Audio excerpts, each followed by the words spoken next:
सुहाग रात को लेकर मैंने अपने दिल में हजारों ख्वाब सजाए हुए थे। मेरी बीवी बहुत ही खूबसूरत थी। मैं जैसे ही उसके करीब गया तो वो तबीयत ठीक नहीं है कहकर मुझसे दूर हट गई। मैं बेचैन होकर रह गया। सुबह जब मेरी नजर बेड की चादर पर पड़ी तो मेरे मुंह से चीख निकल गई, क्योंकि मैंने उसके साथ कुछ भी नहीं किया था। तो फिर ये क्या। आज मैं बहुत खुश था। मेरी पसंद की शादी हुई थी। मेरे मुकद्दस को अपने दोस्त की शादी में देखा था। वो मेरे दोस्त की बीवी की सहेली थी और वो भी शादी में आई थी और मैं पहली नजर में ही उससे मोहब्बत कर बैठा था। वो इस कदर हसीन थी कि मैंने फौरन उसके घर रिश्ता भेज दिया और उसके घर वाले भी शादी के लिए राजी हो गए, क्योंकि मैं एक कंपनी में अच्छी नौकरी करता था। 2 महीने के लंबे इंतजार के बाद आज मेरी मुकद्दस के साथ शादी हो चुकी थी और वो रुखसत होकर मेरे घर में आ चुकी थी। 2 महीने तक मैं उसकी संगत के ख्वाब देखता रहा। वो 2 महीने मेरे लिए 2 सदियों के बराबर थे। मैं चाहता था कि मैं उससे बात करूं, उसकी प्यारी सी आवाज सुनूं, लेकिन फिर मैं अपने दिल को समझा लिया। मोहब्बत में जितनी तड़प होती है, मोहब्बत उतनी ही गहरी होती है। जब से मेरा उसके साथ रिश्ता हुआ था, मेरी मोहब्बत उसके लिए दिन ब दिन बढ़ती चली गई। वो 22 साल की बेहद हसीन लड़की थी।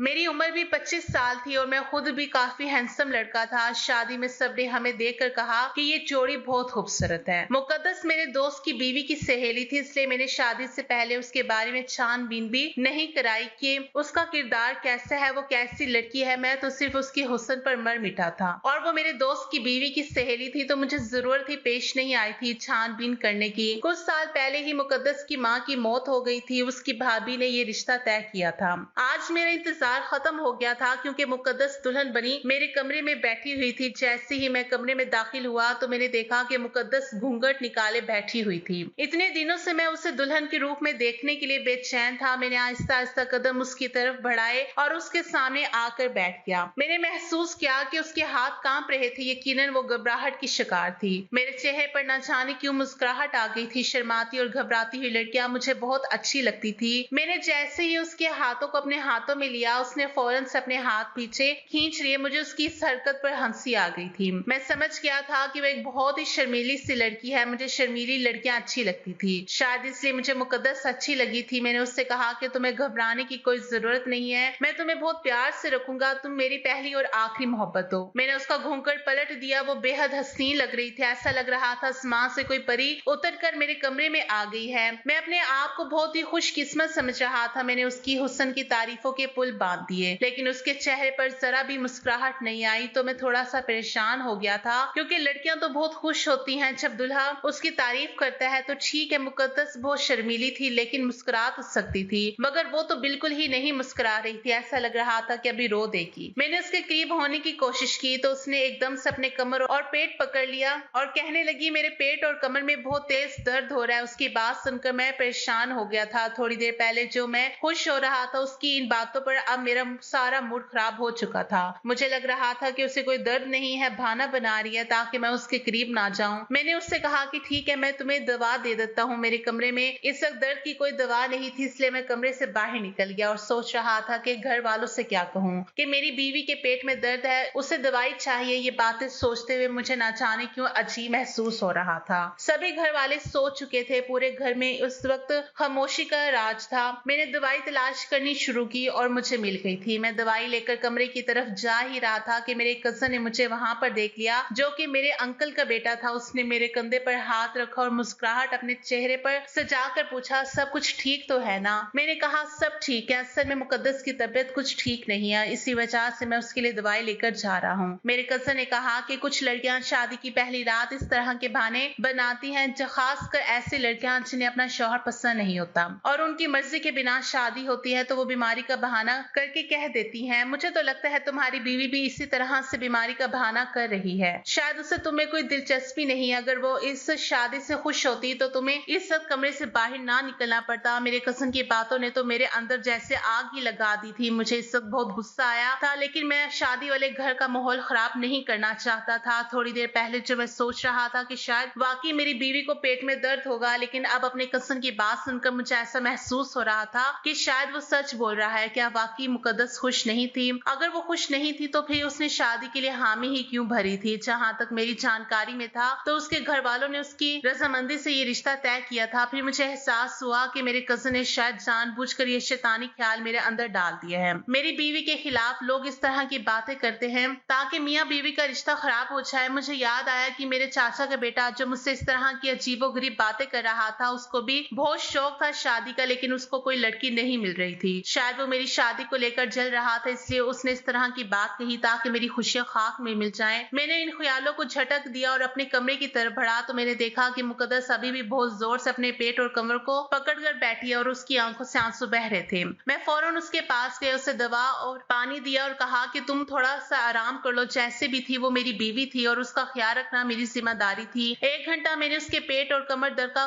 कम होने का इंतजार किया। इस दौरान मैं उससे बात करना चाहता था, लेकिन वो बिल्कुल भी बात करने की मूड में नहीं था। ऐसा महसूस हो रहा था कि शायद वो बहुत तकलीफ में है और वो कुछ सुनना और बोलना भी नहीं चाहती है। मायूस होकर मैं एक स्टोरी बुक पढ़ने लगा और उसमें बिजी हो गया। काफी देर तक मैं स्टोरी पढ़ता रहा। फिर मैंने मुकद्दस की तरफ देखा तो वो सो चुकी थी। मुझे बहुत ज्यादा मायूसी हुई थी। इस रात के लिए तो मैंने बहुत सारे ख्वाब सजाए थे कि मुझे मेरी मोहब्बत मिल जाएगी और हम एक खुशहाल जिंदगी की शुरुआत करेंगे, खूब सारी बातें करेंगे, एक दूसरे से मोहब्बत का इजहार करेंगे। लेकिन मैंने तो खुलकर अपनी मोहब्बत का इजहार तक नहीं किया था उससे और वो सो गई थी। मुझे नींद नहीं आ रही थी। मेरी मोहब्बत इतनी हसीन लड़की जो कि मेरी बीवी मेरे सामने थी, वो मैं कैसे सो सकता था। मैंने उसको हिलाकर उसे जगाना चाहा तो वो आधी नींद में थी। उसने सिर्फ इतना कहा कि मुझे बहुत दर्द हो रहा है, मुझे सोना है। मायूस होकर मैं भी सो गया। और क्या करता, सुबह जब मुकद्दस उठी तो बिल्कुल नॉर्मल थी, मैं भी नॉर्मल था। शादी की पहली रात इस तरह गुजरने का बहुत अफसोस तो था, लेकिन मैंने सोचा ठीक है, बेचारी की तबीयत ठीक नहीं थी तो कोई बात नहीं। सुबह मुझे वो ठीक लगी तो मैंने उससे अपनी मोहब्बत का खुलकर इजहार किया और उससे बताया कि मैं कैसे पहली नजर में उसका दीवाना हो गया था और उसी वक्त तुमसे शादी करने का फैसला कर लिया था। मेरी बातें सुनकर वो खुश हो गई। अब वो फ्रेश लग रही थी और मुस्कुरा रही थी, शर्मा भी रही थी। उसका ये रूप देखकर मुझे बहुत खुशी हुई और मुझे समझ आ गया कि रात को वाकई उसकी तबीयत ठीक नहीं थी। मैंने घड़ी की तरफ देखा तो सुबह के 7 बज रहे थे। दिसंबर की सर्दियां थी तो अभी तक बाहर अंधेरा फैला हुआ था। सब लोग थके हारे सोए पड़े थे। बाहर किसी के भी जागने की आवाज नहीं आ रही थी। मैंने सोचा अभी तो बहुत टाइम है, कम से कम 9 बजे तक तो सब सोते ही रहेंगे। यही सोचकर मैं मुकद्दस के करीब होने लगा, लेकिन जैसे ही मैं उसके करीब होने लगा तो उसने फिर से अपना पेट और कमर पकड़ लिया और कहा कि मुझे फिर से दर्द शुरू होने लगा है। उसके ये बात सुनकर मुझे अजीब सा महसूस हुआ। अभी थोड़ी देर पहले तक तो वो बिल्कुल ठीक थे, अचानक से कैसे दर्द शुरू हो सकता है। मैं उसे डॉक्टर के पास भी लेकर नहीं जा सकता था। लोग क्या सोचेंगे कि शादी के पहले दिन ही बीवी को डॉक्टर के पास लेकर क्यों गया है। हमारे यहाँ इस तरह की बातों को बहुत ही बारीकी से देखा जाता है कि शादी की पहली सुबह को किसी हकीम या डॉक्टर के पास लेकर जाया जाए। आस पास मोहल्ले वाले और रिश्तेदार पता नहीं कैसी कैसी बातें बनाना शुरू कर देते हैं। उन बातों को लोग गलत रंग देते हैं। मैं जानता था उसको तकलीफ है। एक तो मेरे खानदान का माहौल ऐसा था कि लोग एक दूसरे से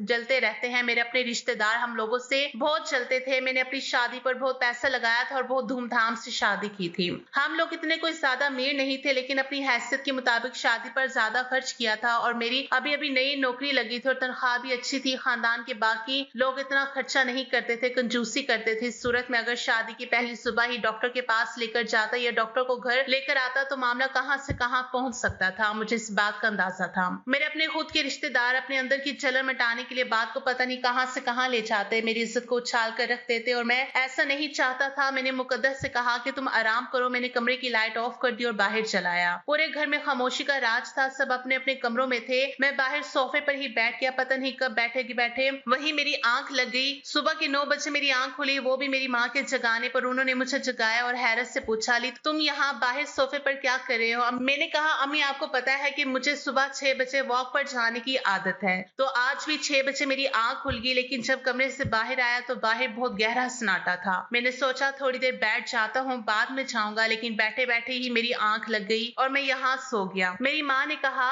ये तो ठीक है, लेकिन बाकी रिश्तेदार तुम्हें ऐसे सोते देख लिया तो बातें बनाने लग जाएंगे। जाओ अपने कमरे में। इतनी ही देर में सब लोग अपने अपने कमरे से निकल आए थे। मेरी उतरी हुई शक्ल देखकर बहुत कुछ अंदाजा लगा रहे थे। उन्होंने मुझे कुछ नहीं कहा, लेकिन उनकी नजरें मुझे बहुत कुछ कह रही थी। मैं अपनी उदासी और अपनी मायूसी को दूर करने की बहुत कोशिश कर रहा था कि मैं खुश हूँ, लेकिन मेरे दिल का हाल शायद मेरी आंखों से झलक रहा था। मेरी माँ ने मुझे बोला कि जाओ अपने कमरे में जाकर देखो कि मुकद्दस जागी है या नहीं। थोड़ी देर बाद मैं वापस आया तो देखा मेरी बीवी बिस्तर पर मौजूद नहीं है। वॉशरूम से पानी गिरने की आवाज आ रही थी, शायद वो नहा रही थी। लेकिन जब मेरी नजर बेड की चादर पर गई तो मेरी आंखें फटी की फटी रह गई थी। ऐसा मंजर मैं सोच भी नहीं सकता था। सफेद रंग की चादर जिस पर लाल रंग के धब्बे लगे हुए थे। मुझे तो कुछ और ही मामला लग रहा था। ये सब क्या हो रहा था मुझे नहीं मालूम। यानी जब मैं कमरे से चला गया तो मेरे कमरे में कोई आया था और मेरा हक उसने ले लिया था। मेरी बीवी के साथ सुहागरात मना चुका चुका था। ऐसा लगा मेरा दिल किसी ने कुचल दिया हो। थोड़ी देर बाद मेरी बीवी वॉशरूम से नहा कर निकली तो मेरा गुस्से से बुरा हाल था। मैंने उससे इन धब्बों के बारे में सवाल किया तो वो डर गया। ऐसा लग रहा था जैसे उसने खुद इन धब्बों को नोटिस नहीं किए थे और नहाने चली गई और घबरा कर चादर को देखने लगी। इधर मेरे गुस्से से बुरा हाल था। मैंने उससे बहुत सवाल किया लेकिन उसने मुझे कोई जवाब नहीं दिया। तो मैंने कहा कि मुझे जल्दी से जवाब चाहिए, सब क्या है, वरना मैं तुम्हें अभी के अभी तुम्हारी माँ के घर छोड़ दूंगा और तुम्हें तलाक दे दूंगा। मेरी ये धमकी सुनकर वो और भी ज्यादा परेशान होगी और मेरे करीब आकर मेरे हाथ पकड़कर कहने लगी, मुझे अपनी जिंदगी से मत निकालना। मैंने कहा फिर बताओ इस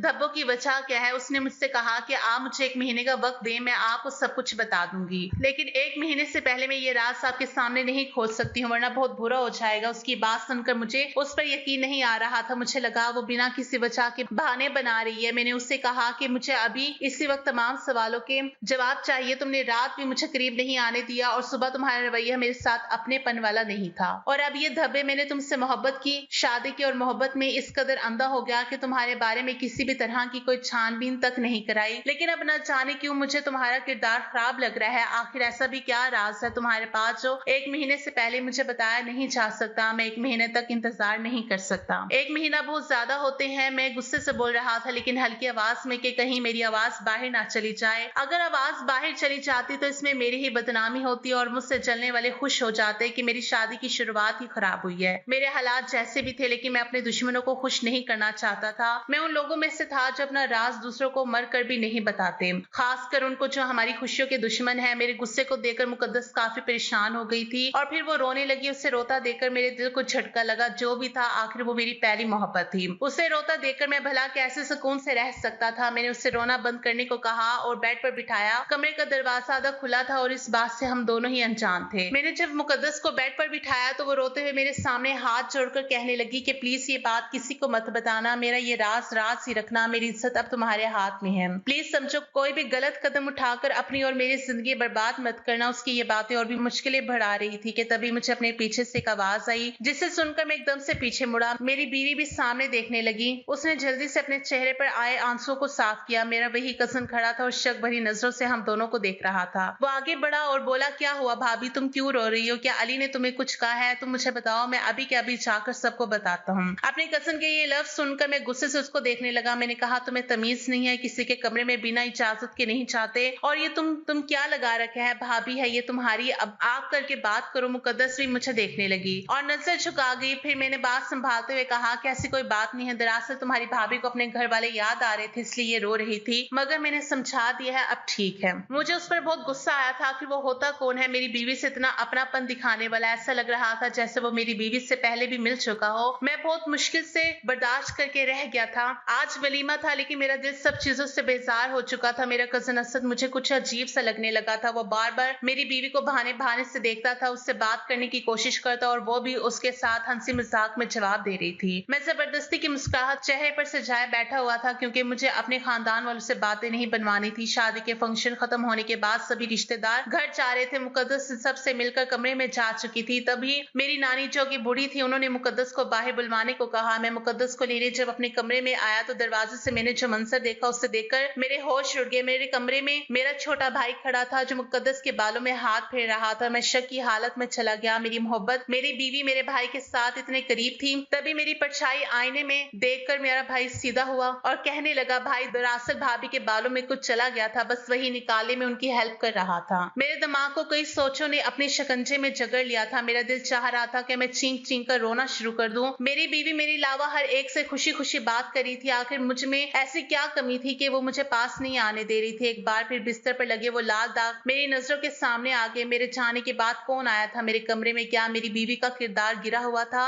मैं बंद होते दिमाग के साथ बाहर आ गया था। सबसे मिल भी लिया था। मेरे मामा, खाला और चाचा की फैमिली जाने ही वाली थी। दरअसल मेरे चाचा चाची और असद दूसरे शहर में रहते थे। असद जाते जाते रुका और फौरन कुछ याद करते हुए बोला कि मेरी घड़ी पता नहीं मैंने कहाँ रख दी, मुझे याद नहीं आ रही। तभी मुकद्दस फौरन बोली कि वो हमारे कमरे में पड़ी है साइड टेबल पर। वही दोनों मौजूद थे, बाकी सब बाहर जा चुके थे। मैं मुकद्दस को बाहर ले जाने के लिए पलटा था कि मेरे पैर एकदम से ठटक कर रह गए थे। पहले भाई और फिर अब मेरा कजन, आखिर कौन था जिसने मेरा हक छीन लिया था? मेरा दिल अब अंदर ही अंदर रो रहा था। मुझे अब हर चीज से नफरत महसूस हो रही थी। इतनी चाहत से मैंने शादी की और शादी के 2 दिन में ही मेरी बीवी ने मुझे मेरी ही नजर से गिरा दिया था। शक्ल से इतनी मासूम और भोली भाली लगने वाली, अंदर से इतनी ही बुरी थी मैं सोच भी नहीं सकता था, मगर इससे भी बढ़कर गिला मुझे मेरे कजन और मेरे भाई से था। मैं जानता था मेरा भाई शुरू से ही आशिकाना मिजाज का मालिक है। वो एक महीने में 4-5 लड़कियों से ताल्लुक बनाकर छोड़ देता था, मगर मुझे बिल्कुल भी अंदाजा नहीं था कि वो घर के अंदर अपनी ही भाभी के साथ ऐसा कुछ कर सकता है। मगर मेरे शक के दायरे में मेरा कजन भी था। आखिर उसकी घड़ी मेरे कमरे में क्या कर रही थी? मैं फौरन से अपने कमरे में गया और बाइक की चाबी ली और घर से बाहर निकल आया। मैं उस वक्त अकेला रहना चाहता था। मेरे सारे ख्वाब चकनाचूर हो चुके थे। ना जाने कब रात हुई मुझे पता ही नहीं चला। मोबाइल पर मेरे पापा की बार-बार कॉल्स आ रही थी। आखिर मैं उन्हें क्या बताता, उनकी नई नवेली बहू किन चक्करों में पड़ चुकी है। मैंने बहाना बनाया और थोड़ी ही देर में घर वापस पहुंचा। मैं उन मर्दों में से नहीं था जो अपनी बीवी पर जुल्म करके या अपनी मर्दानगी से उसे दुख तकलीफ देकर अपनी बेइज्जती का बदला पूरा करता। मैं जैसे ही घर आया तो मेरी माँ ने मुझे बहुत डांटा कि नई नवेली दुल्हन को छोड़कर कहाँ चले गए थे। मैंने कुछ बहाना बना दिया। घर वाले सब खाना खा चुके थे और मेरी भूख तो जैसे मिट चुकी थी,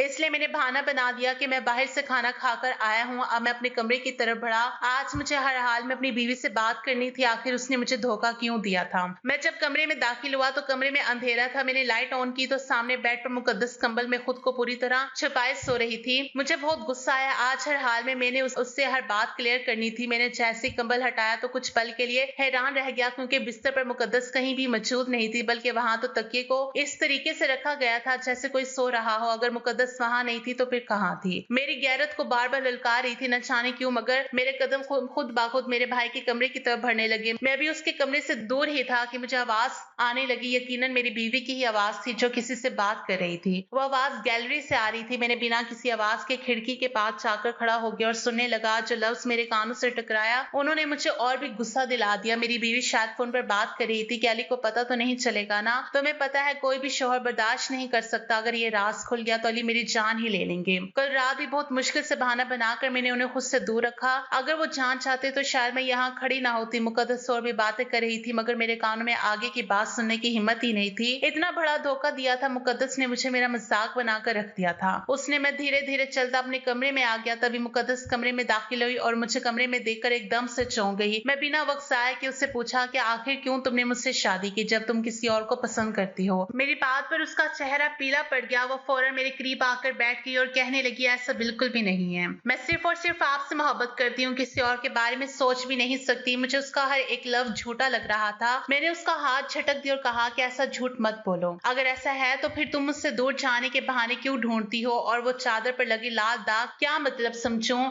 मेरी बातों पर वो एक बार फिर खामोश हो गई और बोली कि मैं आपको सब कुछ बताऊंगी, मगर उसके लिए आपको इंतजार करना पड़ेगा। पूरे 1 महीने तक मेरे दिमाग में फोन वाली बातें चल रही थी। मेरा कजन, मेरा भाई या फिर कोई और। आखिर कौन था जो मेरी बीवी को मुझसे दूर रहने के मशवरे दे रहा था? कोई तो ऐसा था जो मेरी बीवी को बहुत पहले से जानता था, मगर कौन? मैं ये सोच सोचकर अंदर ही अंदर जलने लगा था। मुकद्दस सो चुकी थी और मैं भी खामोशी से करवट बदल कर सो गया। जिंदगी यूं ही अपनी राह पर चलती रही। मैं वापस जॉब पर जाने लगा था। मुकद्दस से मैं ज्यादा बातचीत नहीं करता था। घर वालों के सामने मेरा रवैया उसके साथ अच्छा ही रहता था। मैं लोगों को शक में नहीं डालना चाहता था। मुकद्दस भी मेरे अलावा सबसे अच्छे से बात करती थी। मेरे माँ बाप, बहन भाई का अच्छे से ख्याल रखती, घर के कामों में मदद करती, मगर जैसी रात को मेरे साथ कमरे में आती तो फौरन कहती मेरे पेट और कमर में दर्द है। उसके रवैये से साफ जाहिर था कि वो जानबूझकर ये सब मुझे खुद से दूर रखने के लिए कर रही है। बंद कमरे में हम दोनों एक दूसरे के लिए बिल्कुल अनजान थे। मैंने भी मुकद्दस को फोर्स करना बंद कर दिया था। मैंने अपने दिल में मचलते जज्बातों को सुला दिया था। मेरा दिल अब नहीं करता था कि मुकद्दस के जिस्म को बाहों में भरूं, लेकिन उसके जिस्म को तो कोई और बाहों में भर चुका है। वो जैसी कमरे में आती मैं चादर ओढ़कर सो जाता। शायद मेरी उस हरकत से वो बहुत खुश थी, क्योंकि अब उससे बहाने नहीं करने पड़ते थे। एक दिन मैं ऑफिस से जल्दी छुट्टी लेकर घर आ गया था और जब मैं अपने कमरे में गया तो कमरा खाली था। मैंने पूरे घर में मुकद्दस को ढूंढा, मगर वो कहीं नहीं थी। तभी मेरी माँ से पूछ लिया कि माँ मुकद्दस कहाँ है? मुझे कहीं दिखाई नहीं दे रही। मेरी बात पर मेरी माँ ने मुझसे कहा कि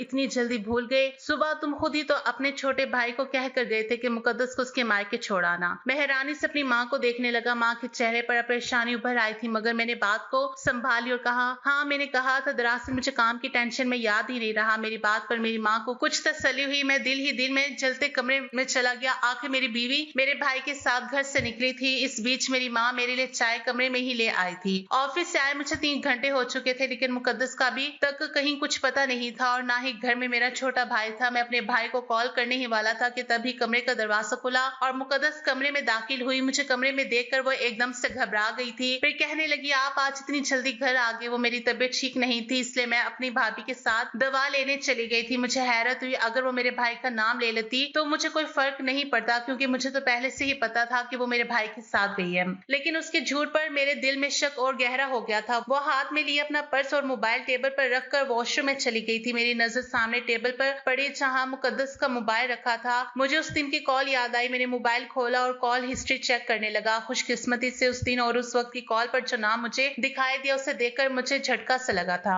उस पर तो उसकी बहन का नाम था। मैंने यूं ही नंबर मिला दिया। कुछ पलों के बाद दूसरी तरफ से एक मर्दाना आवाज सुनाई दी। मुझे ऐसा लगा जैसे मेरे जिस्म से किसी ने जान ही खींच ली हो। उधर से बार बार हेलो मुकद्दस कहकर वो उसे पुकार रहा था। वो आवाज मेरे लिए बिल्कुल अनजान थी, ना मेरे भाई की थी ना ही मेरे कजन की। ये आवाज मुझे गुस्से में डाल चुकी थी। तभी मेरे दिमाग में कहीं धमाके हुए, कहीं ये आवाज उसके बहनोई की तो नहीं थी। मेरी सोच वहीं पर दम तोड़ गई। मैं मुकद्दस का मोबाइल वहीं जमीन पर तेजी से दे मारा। 15 मिनट बाद वो वॉशरूम से बाहर आई, मोबाइल के टुकड़े और मुझे गुस्से से देखकर वो थोड़ा हैरान हुई। मुझे इतने गुस्से में देखकर उसके चेहरे का रंग उड़ गया था। कहने लगी, क्या हुआ अली आपको, आप गुस्से में क्यों लग रहे हैं? उसका इतना कहना था कि मैं आगे बढ़कर उसके मुंह पर थप्पड़ मार दिया। वो दूर जाकर गिरी थी। मैंने उससे कहा कि कौन है वो बताओ जिसके साथ आज गई थी। मेरी बात पर वो सहम कर मुझे देखने लगी। तभी अचानक से उसे उल्टियां होने लगी और वो जल्दी से वॉशरूम की तरफ भागी थी। उसकी ये हालत मुझे और भी गुस्सा दिला गई थी। जब वो बाहर आई तो रो रही थी। उसका चेहरा पीला पड़ चुका था। वो रोते हुए कहने लगी कि मैं हाथ छोड़ती हूँ, प्लीज मुझ पर ऐसे घिनौने इल्जाम मत लगाओ। मैंने कभी किसी के साथ कोई गलत ताल्लुक नहीं बनाया और ना ही कभी बनाऊंगी। आप मुझ पर यकीन करो। इतना कहते कहते वो जमीन पर गिरकर बेहोश हो गई थी। मुझे उसकी इस हालत पर तरस भी नहीं आया। मेरे दिमाग में उस वक्त यही सब चल रहा था कि किसी ने मेरा हक छीन लिया था और अब उसकी यह हालत मुझे और भी शक में डाल रही थी। मेरे दिल में ख्याल आने लगा कि शायद ये किसी के बच्चे की माँ बनने वाली है। तभी मेरा छोटा भाई कमरे में दाखिल हुआ। उसने मुकद्दस को जमीन पर गिरा देखा तो बुखलाकर उसकी तरफ बढ़ा और मुझसे पूछने लगा कि भाभी को क्या हुआ है, आपने उनके साथ ऐसा क्या कर दिया जो ये जमीन पर बेहोश पड़ी हैं?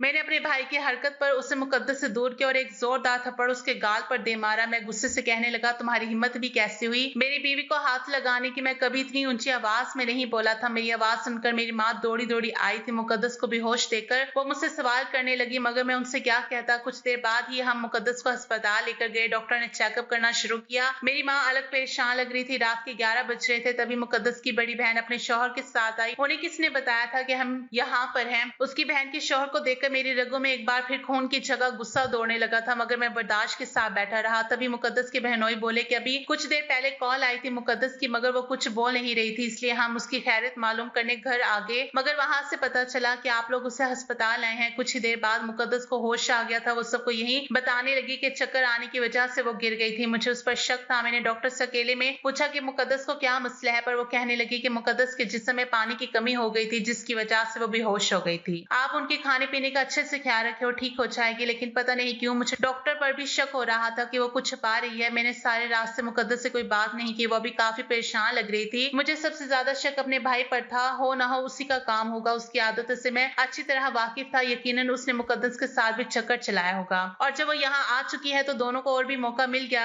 एक दूसरे करीब आने का वक्त गुजरता चला गया और 1 महीना पूरा होने वाला था। मैं सोच चुका था जैसे 1 महीना पूरा होगा मैं मुकद्दस को तलाक दे दूंगा। ऐसी लड़की की मेरी जिंदगी में कोई जगह नहीं थी। एक दिन मैं काम से जल्दी घर वापस आ गया। मैं काफी खामोश था। मैं अपने कमरे की तरफ जाने लगा तो मुझे किसी के बोलने की आवाज सुनाई दी। मेरी बीवी से मेरा भरोसा तो कब का उठ चुका था। दिल तो मेरा बहुत पहले ही तोड़ चुकी थी। अब कुछ बचा था तो वो थी मेरी गैरत। वो जब तक मेरे साथ थी वो मेरी बीवी थी। मैं उसे ये गुनाह करने नहीं दे सकता था। अंदर से मुझे उसको बोलने की आवाज से वो कह रही थी कि पता नहीं कब ये महीना पूरा होगा, आप ही और मैं अली को सब कुछ सच बता सकूंगी। यकीन मानो मुझे बहुत बुरा लगता है उन्हें तकलीफ में देखकर। वो अपनी बहन से बात करी थी। उसकी बहन बोली कि चलो तुम कल डॉक्टर के पास जाना, शायद वो तुम्हें कुछ ऐसा बता दें कि तुम्हारे और अली के बीच की दूरियां खत्म हो जाएं। उन दोनों की ये बातें सुनकर मैं वहां से हट गया। मुकद्दस डॉक्टर के पास जा रही थी कल, मगर क्यों मुझे ये जानना था। अब हर हाल में जैसे ही सुबह हुई तो मैं काम का बहाना करके घर से जल्दी निकल गया। तभी 10 बजे मुझे अपनी बीवी घर से बाहर निकलते हुए दिखाई दी। वो एक रिक्शे में बैठी। तभी कुछ देर बाद वो एक गायनोकोलॉजिस्ट के क्लिनिक के बाहर रुकी। मेरा शक अब यकीन में बदलता जा रहा था। नफरत की एक और लहर मेरे जिस्म में फैल गई थी।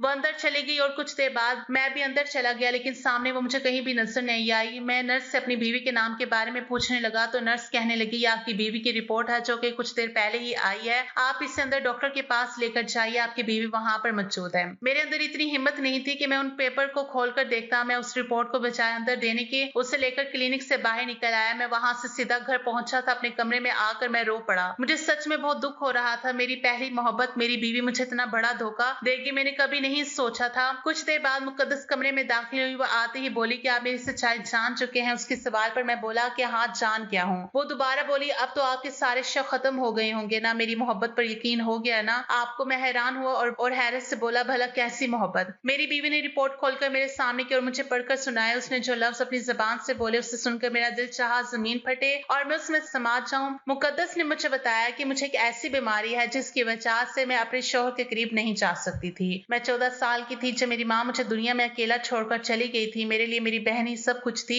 मेरी भाभी जो कि मुझे बहुत समझती थी, 14 साल की उम्र में जब मुझे पीरियड्स आए तो रुकने का नाम ही नहीं ले रहे थे। मैं अपनी भाभी को कोई बात नहीं बताती थी। मैंने अपनी बहन को बताया तो मुझे डॉक्टर के पास लेकर गई। डॉक्टर ने मेरा चेकअप किया और मेरी दवाई चलने लगी, लेकिन कुछ भी फायदा नहीं हो रहा था। मेरी उम्र 20 साल हो चुकी थी, लेकिन मेरे साथ यही मसला था, एक दिन के लिए भी नहीं रुकते थे। डॉक्टर ने मेरा चेकअप किया तो बताया कि तुम्हारे अंदर इन्फेक्शन, अगर तुमने अपने शौहर के साथ ताल्लुक बनाया तो ये इन्फेक्शन उससे भी लग सकता है। मेरी शादी जल्दी तय होगी। हालांकि मैंने मना भी किया तो मेरी बहन समझाने लगी कि इतना अच्छा रिश्ता मिलना मुमकिन नहीं है। तुम्हारी किस्मत अच्छी है कि अली तुम्हें पसंद कर बैठा है और तुम्हारे लिए रिश्ता भेज दिया, वरना तुम खुद सोचो, महान जिंदा नहीं है और भैया भाभी तुम्हें बहुत समझते हैं, वो तुम्हें किसी के भी पल्ले बांध देंगे। इसलिए चुपचाप ये शादी कर लो। एक महीने तक जैसे भी करके अपने शौहर को रोक लेना और हाँ, ये सच्चाई उससे मत बताना, क्योंकि कोई भी मर्द इतना सब्र वाला नहीं होता, कहीं ऐसा ना हो कि वो तुम्हें तलाक दे दे। डॉक्टर ने मुझे 1 महीना और दवा खाने के लिए बोला था। अगर मैं डॉक्टर की बात ना मानकर दवा ना खाती तो शायद मेरे इन्फेक्शन तुम्हें भी लग जाता और तुम भी बीमार हो जाते और इसके अलावा मैं कभी माँ नहीं बन पाती। इसलिए मैंने आपको खुद से दूर रखा था। आज देखिए मेरी रिपोर्ट बिल्कुल ठीक आई है। मैं अब एकदम ठीक हो चुकी हूँ। मुकद्दस की बातें सुनकर मैं बहुत शर्मिंदा हुआ था। मैं बगैर सोच जाने बहुत कुछ गलत सोच बैठा था। मैं शर्मिंदा था और मैं अपनी बीवी से माफी मांगने लगा। मुकद्दस ने फौरन मुझे माफ कर दिया। उस वक्त मुझे उस पर बेहद प्यार आया और मुझे अपनी सोच पर शर्म महसूस हुई। जिंदगी में ऐसे कई पल आते हैं जब हम सिर्फ गलत फहमी की बुनियाद पर अपनी जिंदगी बर्बाद कर देते हैं। वही थोड़े से सब्र और दिमाग का इस्तेमाल कर लिया जाए, हमारी जिंदगी के कई मसले हल हो जाएंगे। मुकद्दस एक बहुत ही अच्छी बीवी साबित हुई। मैं मुकद्दस जैसी लड़की को बीवी के रूप में पाकर बहुत खुश हूं। अल्लाह ने 9 महीने बाद ही मुझे और मुकद्दस को एक बेटी से नवाजा। आज मेरी फैमिली एक खुशहाल फैमिली की तरह जिंदगी जी रही है।